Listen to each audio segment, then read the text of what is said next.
Kenneth Lubowwa. Yes, sir. It's a proud name, sir. Yeah, it is. Tell me where you're from. I'm from Uganda. Uganda. Yeah. That's far away. Far Tell me your away. journey. It wasn't an easy journey. Getting a visa is the hardest thing from a third world country to a first world country. And I was lucky.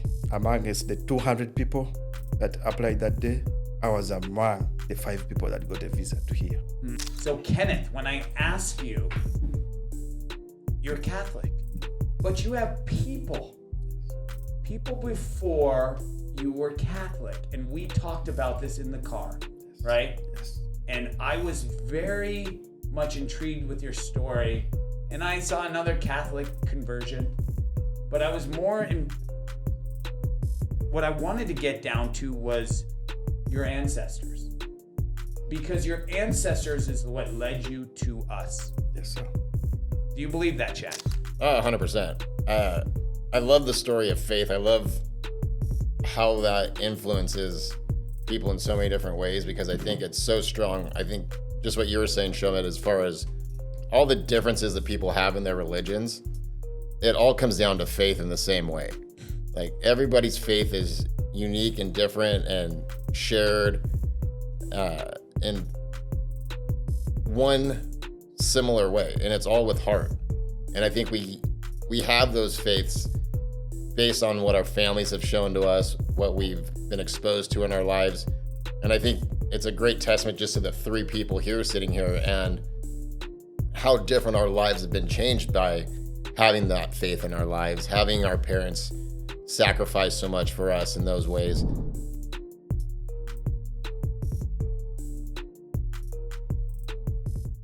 Man, it is hot out there. The temperature scale said 118. Oh my, I just flew in to Phoenix, Arizona. This is Death of a Spine Salesman on the run. Guys, this one's going to be good. I might cry. Just looking at these 2 individuals, I'm already getting emotional. So let me tell you what these 2 mean to me. New friends. You know, Drake said, no new friends. That's why I'm a Kendrick guy. You know what I'm saying, gentlemen? So without further ado, let me tell you who the heck is here. Kenneth Lubowwa. Yes, sir. It's a proud name, sir. Yeah, it is. Tell me where you're from. I'm from Uganda. Uganda. Yeah. That's far away. Far Tell me your away. journey. Tell the people here your 26 journey. hours from Uganda to here. Mm-hmm. It's a long, long journey. I'm a Moganda by tribe. It's one of the tribes in Uganda. And I'm happy to be here. Look, Yeah, I know there's so much we can talk about, and we share things. So exactly. I'm going to say this. It is a pleasure and an honor to have you a part of this team as our general manager of Arizona and beyond. Yes, sir. There wasn't Thank a you. job for you. That was And I'm going to have you tell the story of how we met, and you Okay. created a job. And that's the beauty of the organization that I've tried to create and that I want to create. It is finding people. I know Shaddy Hannah, you are that type of individual. You showed me that on a lot of your hand picks, right? And, but Kenneth, we met in very unorthodox ways. You know, Exactly. Chase Viswani, Chase. Chase. Best guy I've ever met in Arizona. best guy. Best guy. You know, I said so too. He was on our last episode before Jimmy. We did Chase here, and that's why I'm coming to Arizona once a week, because I love it out here. It's nice and cool. But yeah, he introduced us, and Chase is a little brother. He's a protege. I just have a bond. And when he said, I got someone special for you that's picking you up at the airport, and then you showed up, I felt it, man. It was heavy. Yes. It was heavy. Did you feel it? I did. What did you 100%. feel, dude? So I felt, I first saw somebody who has a lot of energy. That Energy. seems right. Yes. Yeah. You have this likable, how can I call it? You're likable at the word go. I'll take that. Yes. I've been called a lot of things. Likeable is good, especially at the climate that we're in right now, right, Chad? He's got a light. And somebody that you get scared if you see him at the first place. Really? In a good way. In Okay. a good way, not in a bad way. Okay, I'll take that, honestly. Yes. Yeah. Someone who takes up the whole room. Say in a room and Shomit is around. And you're like, okay, that's a guy. That's a guy you wanna go to if you need something done. He's the right person. So when you ask me about my journey to here, Yes, sir. Tell me your journey. yeah, because a lot of people ask me that. And You said that. yes. But sometimes you're like, okay, if I tell him what is he gonna do with my journey? You're the only person that got interested in a journey that brought me here. It wasn't an easy journey. Getting a visa is the hardest thing from a third world country to a first world country. And I was lucky. Amongst the 200 people that applied that day, I was among the 5 people that got a visa to here. First time to travel. and First I time made- on a plane. on the plane. I mean, are you scared out of your mind, or is that bird, this metal bird that's taking you to this land that you only saw on TV and movies? Exactly. Was it peaceful? It was like heaven. You don't know how to become happy. First Yeah. of all, because it's a shock. I mean, getting a visa is the hardest. So when you get it, you don't know how to become happy. So the process comes like, oh my God, am I actually going? You pinch yourself. Yes. You know, you say there's 200 people, and how many were selected? 5. 5 people. Yes. I don't know math well, but that seems a very few, and a lot of people That apply were not every day. happy. People come out crying. Did you? Yeah, and I want to elaborate on that. Yeah. So, do you come out ecstatic that your life is about to change because you're going to the greatest country on the planet, or do you hold it in because the others are coming out crying? Exactly. So you hold it in because you're like, okay, if I'm excited here, people will think I lied. You make it seem normal until you go out of the embassy and you celebrate.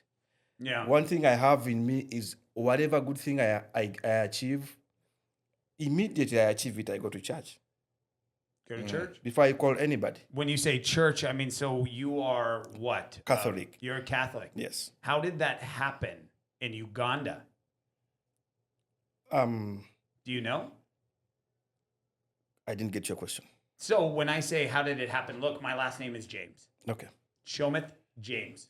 Okay. Do you think there was Jesse Jameses running around with guns out in India? No, there was Christian missionaries. There was Catholic missionaries. No. That's exactly what happened. So I had my father tells me it was Bahadur, right? And it's almost like Sikh and Punjabi type area. And I don't know for sure, and he kind of doesn't even know for sure, but they were converted to Catholicism, and James was born. Now, I have a mother, Sunitha. Her maiden name was a Grunker.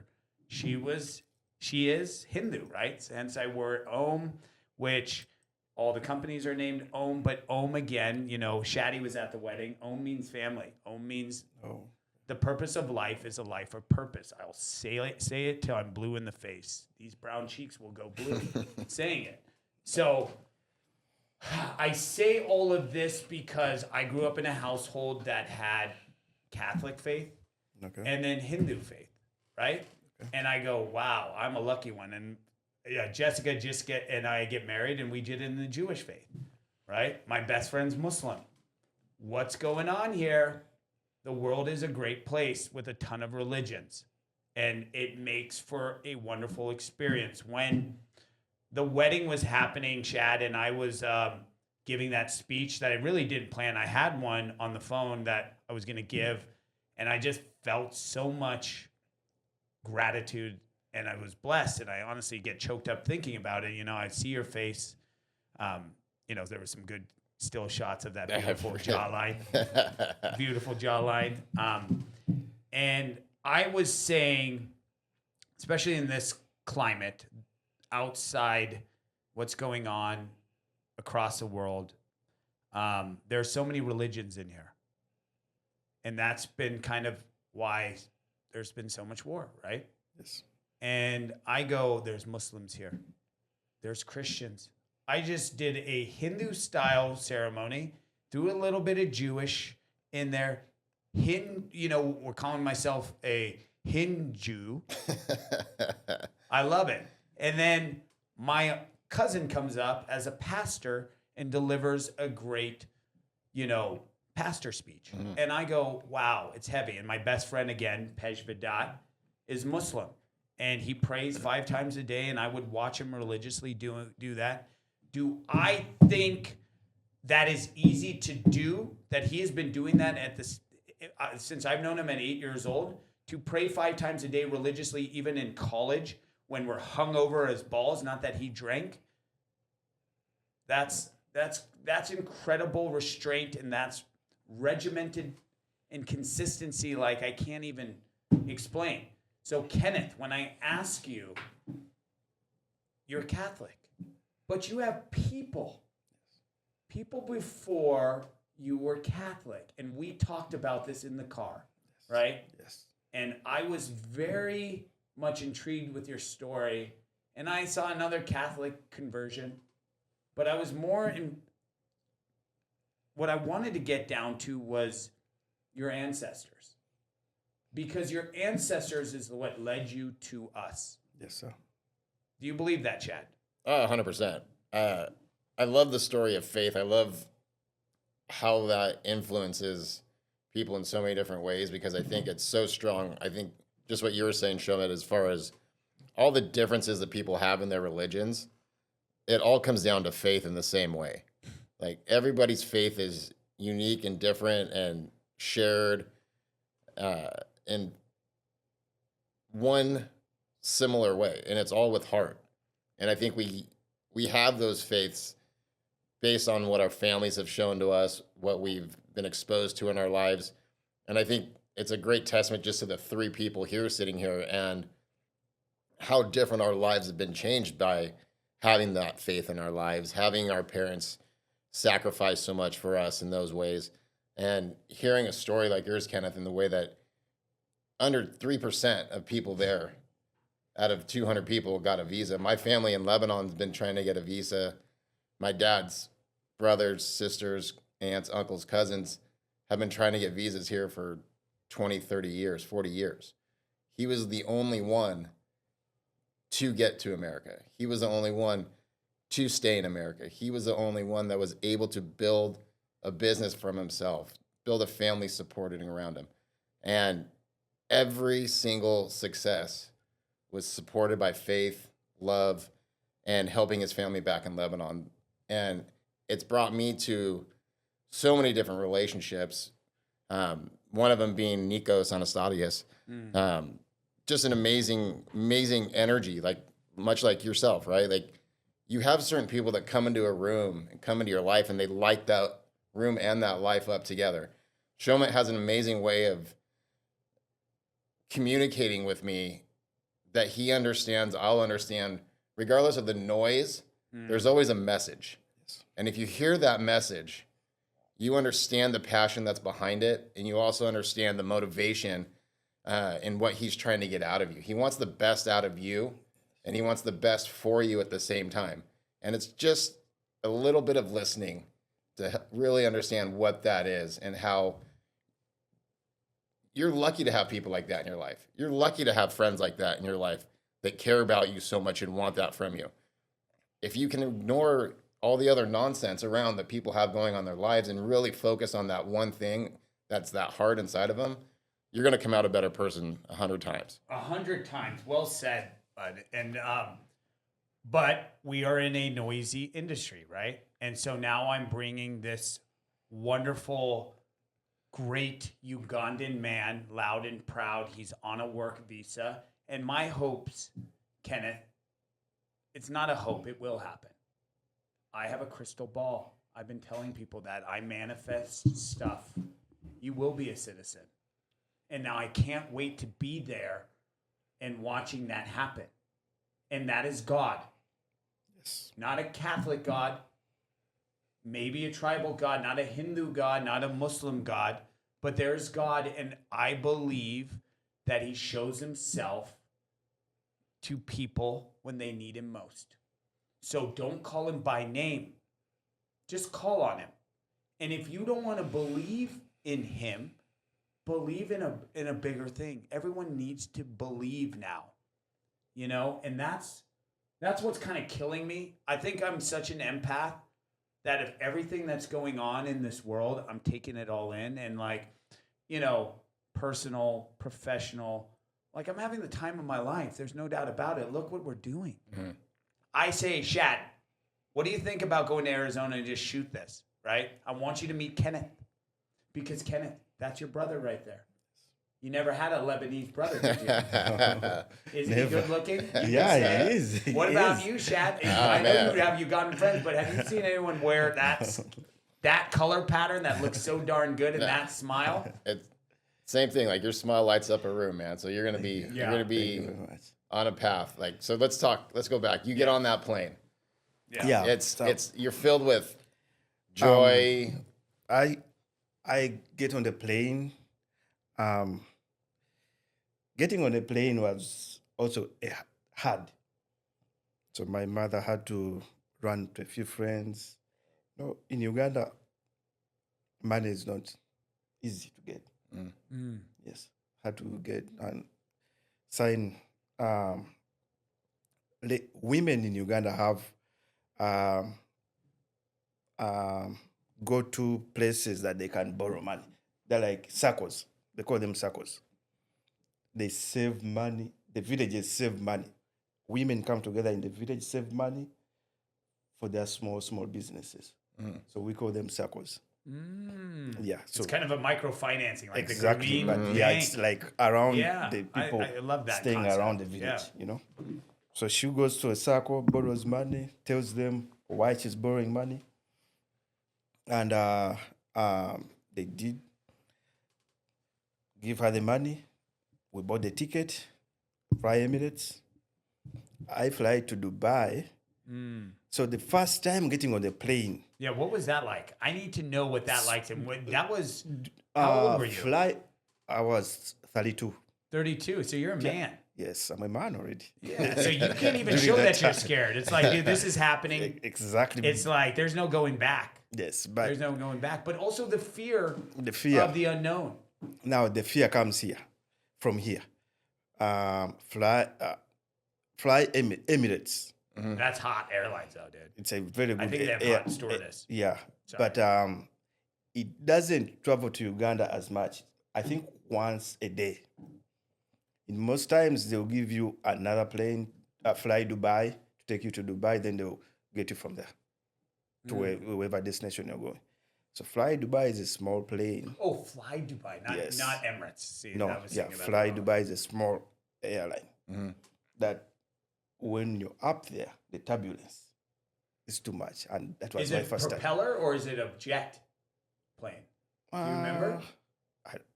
I don't know about those jets. You were just scared out of your mind, right? Yes, because the turbulence was too much. It's smaller in size. It was. So the turbulence is too much. I mean, look. Now I'm scared of falling. Well, look, dude, you make it through that lottery, Yes. and then like you go up in the air like Yeah, with you're like- La Bamba, and like you're going down. Exactly. And that makes Exactly. for a terrible Exactly. story. Well, you're here today, so you're alive. So this is already. When going I well. get to Dubai, I see this big, massive airport. Then I go to the tube, the buses until I get to my terminal, and I get to the Airbus. I think they have the Airbus 7. I think either it's Boeing or I don't know about such, but it's a big, big plane. It brings me straight to Los Angeles. Now, when you go to Los Angeles, go to immigration, you're cleared, you go out. I didn't know where to go. You don't fire up a GPS or put it in your phone. Did you have a phone? I had a phone, a small phone that only works in Uganda. So it's basically useless. Useless. So Dude. that is courage Undeniably. Yeah, I'm shitting my pants just Yeah. thinking of that scenario, dude. That's it. I lose my mind if my Yes. phone dies on me, dude. I don't know what to do. I start hyperventilating. Yeah, but they you hear stories before you leave. Like once you go out of the airport, first thing you have to do is don't stay there because otherwise police is gonna come while you're here, and the next time you may see yourself on the plane going back.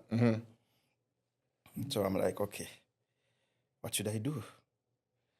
I'll go see any black person I see, talk to them. You went to someone that looked like you. Yes, like me, and he was Nigerian. Nigerian. Yes. That's good. I Yeah. mean, does that feel like a little Home. close to home? Yes. Yeah. I feel like home. Yeah. And they know.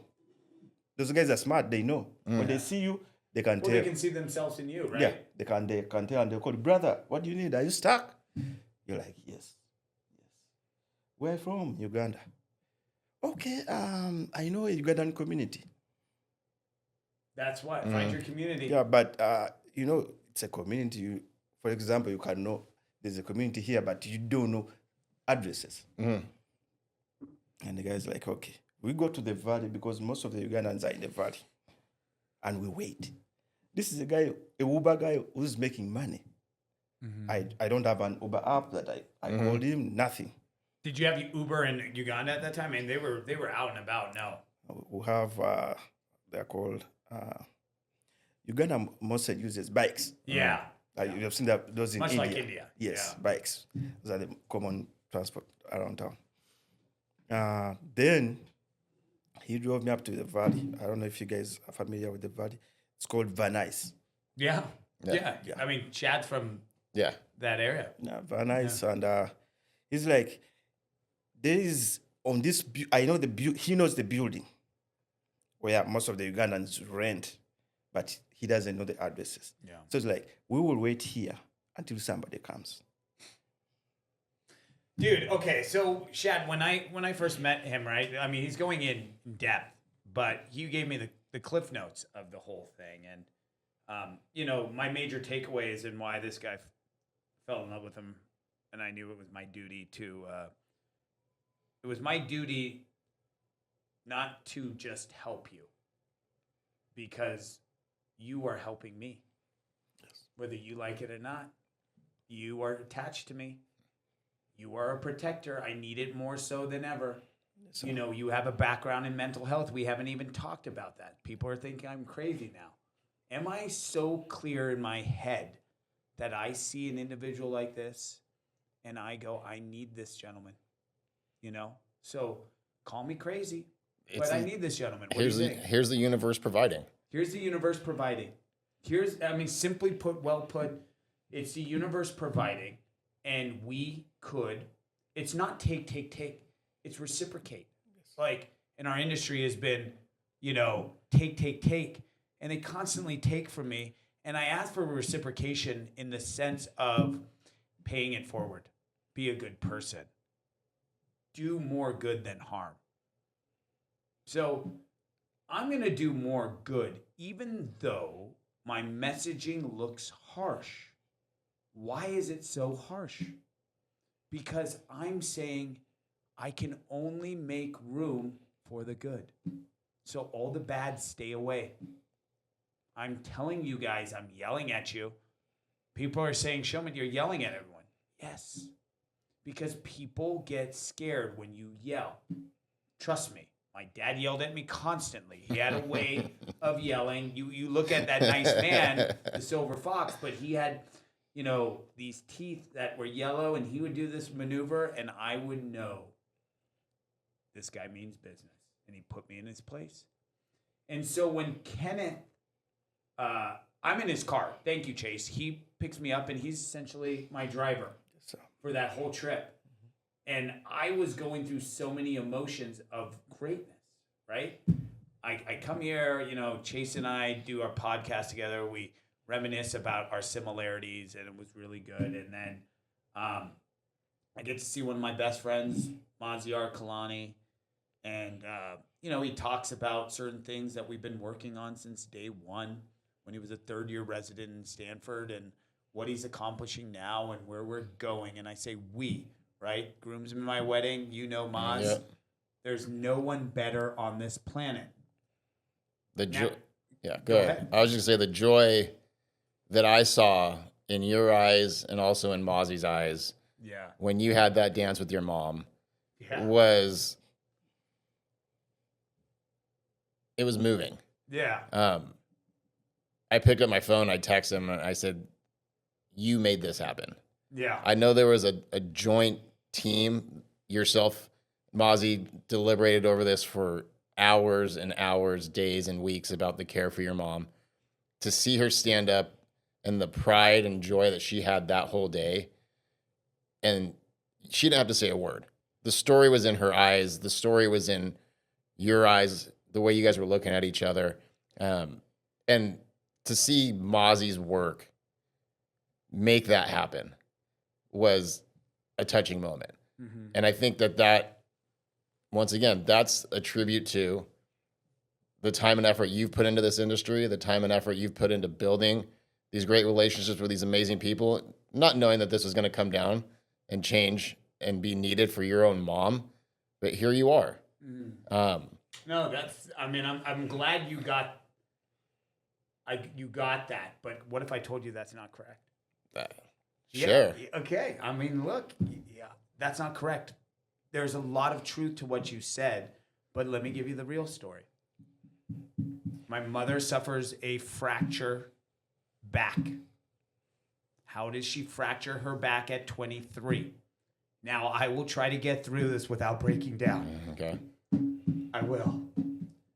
And maybe people can see that there's a lot of emotion in me, and I'm not a bad man. So what propels me and what's my why? 23 years old, my mother comes from one of the most affluent families in India. Her father was a India renowned doctor, but he was also taken to the Royal College of Physicians in the UK, where he was, he focused on internal medicine, but a specialty in tuberculosis. Uganda has tuberculosis. Yeah. It was rampant in India back then. So the British take him back and they train him and they try to keep him. And my grandfather that I never met says, I studied a poor man's disease. I'm going back to India. And he goes back to India, and my mom is born. She had two older sisters that passed. She has a brother that's still living in India, Dr. Satish Ugrunker. He's an orthopedic surgeon. He does spine and orthopedics. So he and I were consulting on my mom, but going back to when she's 23.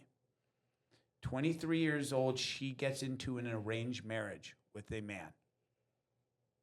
And I don't know if my mom's ready to tell it because it's her story, but I'm waiting for her to do it, and we'll get her on. But since we are going this way, we're going to go this way.